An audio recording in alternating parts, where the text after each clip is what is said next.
Well, the powers of the presidency.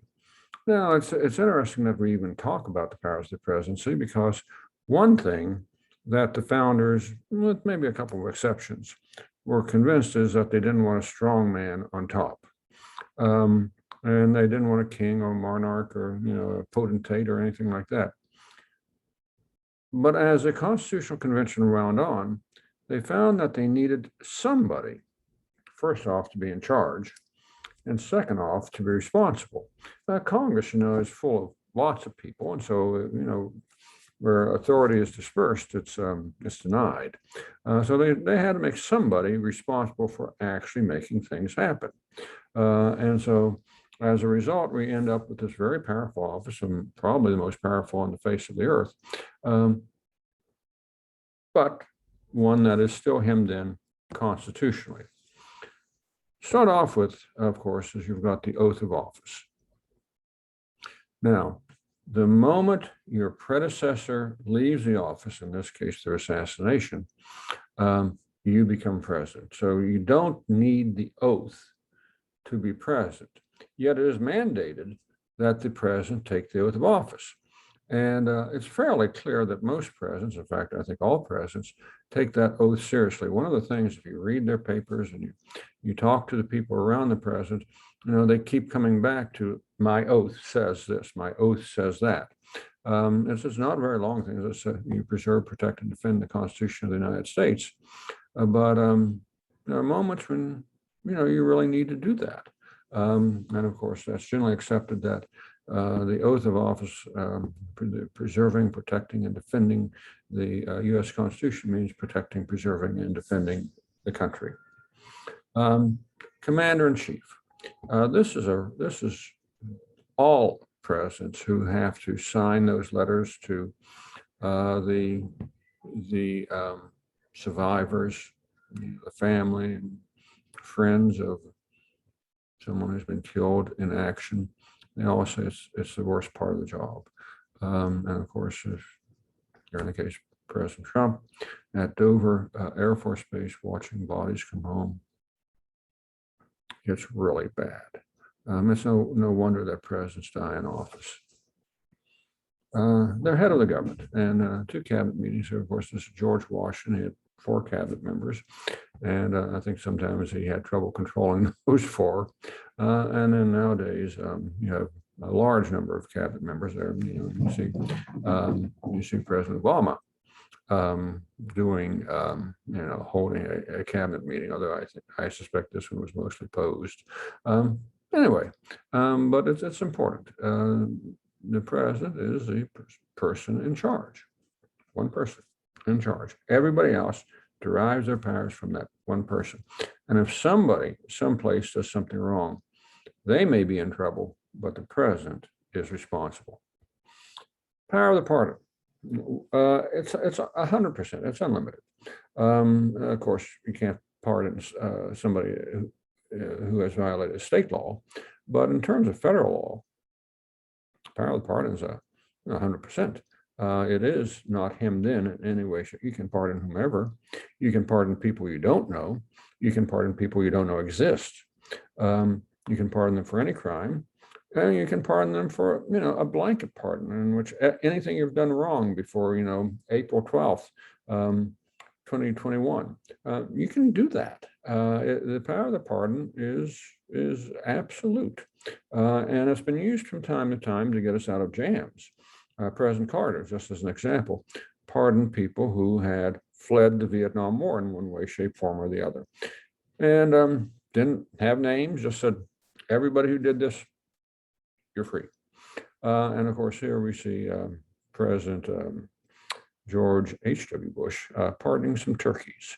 I suppose that more than one turkey has been pardoned in the time of the presidency. Treaty making. Now, we got to be careful about this one. Presidents make treaties, but they don't make them official. And here we have, at the end of World War I, President Wilson at Versailles, talking to his fellow leaders of the victorious powers in World War I. And of course, the president makes the treaty. in this case, it's called the Treaty of Versailles. But he doesn't make it official. He presents it to the Senate, and then the Senate, by a 2/3 vote, has to approve it. Well, of course, the Treaty of Versailles was not approved by the Senate. So presidents can make all the treaties they want, and doesn't necessarily mean that it's going to become official. So they are the people who draft it. Their diplomats are, but they're not the people who put the seal of approval on it. That belongs to the Senate. And then you have the power of appointment. Certainly one of the most powerful things, and of course here we have two Supreme Court justices, Ruth Bader Ginsburg, John Roberts, Chief Justice John Roberts, being sworn into office. That's pretty important. All ambassadors, all officials of the United States, all officials in the executive branch, whether it's low or high, whether it's a Chief Justice or whether it's some, ambassador to some tiny country. So, the president appoints that person. Now, they have to get the approval of the Senate. And of course, that sometimes leads to conflict. But nevertheless, if the president doesn't appoint you, the Senate can't appoint you. And so, again, the power of appointment is a very powerful one. And of course, presidents sometimes use it for political purposes. If you want my backing for the ambassadorship of France, we need you to do this. And so sometimes it can be a very, very, very powerful tool. The State of the Union. The Constitution says that from time to time, the president will give a State of the Union. And of course, here we have Ronald Reagan shaking the hands, a Republican, shaking the hands of Tip O'Neill, a Democrat who's Speaker of the House. The two of them got along well, argued quite a bit, and they had a rule that no argument should extend past 6 p.m. It'd be nice if that were in effect today, but it's not. But nevertheless, presidents have used the State of the Union for many purposes. And in some instances, they are even effective. I think most State of the Unions are forgotten, but a good State of the Union actually does change things. And it's a requirement. We are used to having a State of the Union that lasts, once a year, usually in January. But in reality, there have been times when presidents have given State of the Unions more than once in a year. I'm not aware of any situation where the State of the Union has been given less than once a year.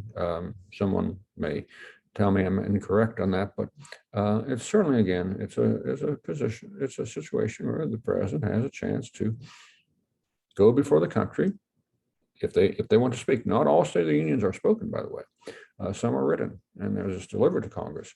But there's no specification that it has to be a spoken State of the Union.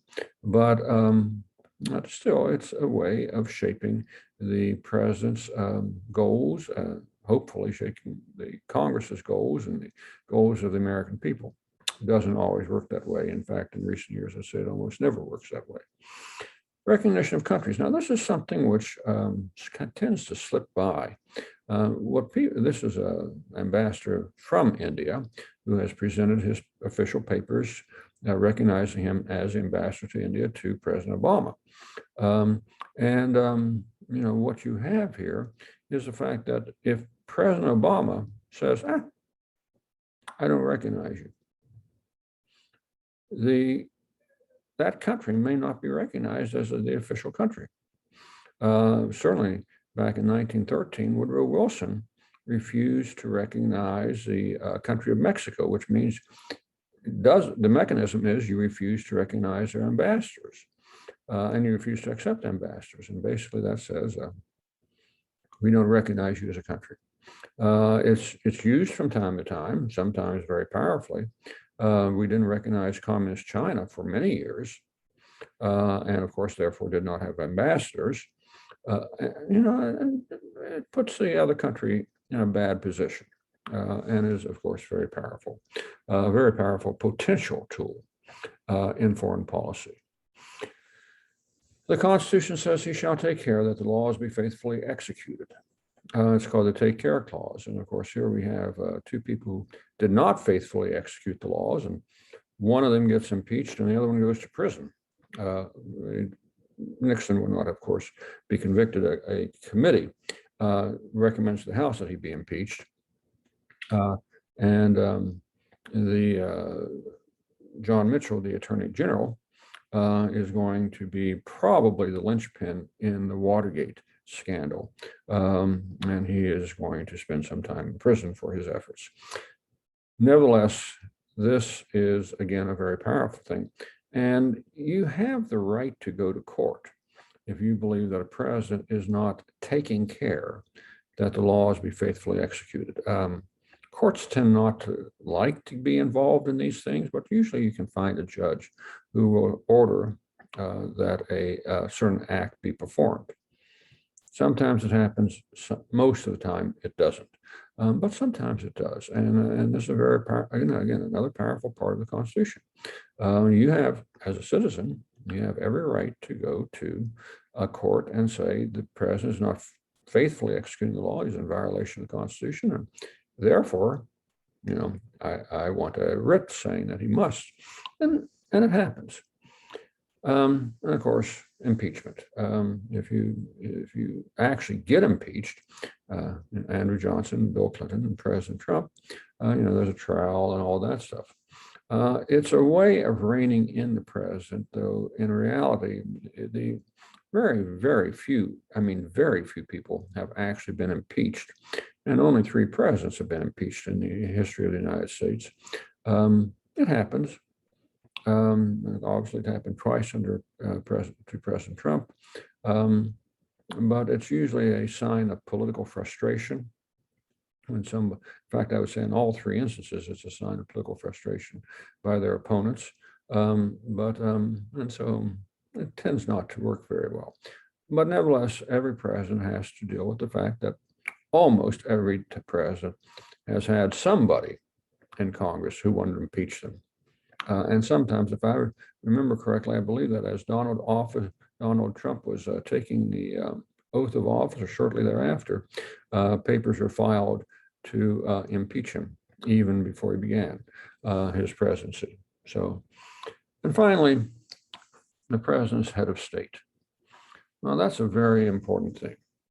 Well, as I like to say, that's ceremonial. The president is, like the Queen of England or king of someplace, the visible head of the country. I like to say, it's strictly ceremonial until it isn't. And of course, here you see President Bush, George W. Bush, after the 9/11 disaster, standing on a pile of rubble with a bullhorn, speaking for all Americans, saying that the people who did this will hear from us. So it's a power that, as I say, 99.5% of the time is simply ceremonial. But as when the Japanese bombed Pearl Harbor, or when 9/11 occurred, or when the Confederates fired on Fort Sumter, it's no longer ceremonial. You are representing the voice of the American people, and that becomes a very important part. Maybe the most important single power the president has is to represent the voice of the American people. The fact that it's not exercised very much doesn't make it any less important. Anyway, I want all of you out there, take care, stay healthy. In this day and age, one should try to keep one's head about oneself. The end result of not doing so might not be so good. Everybody, take care.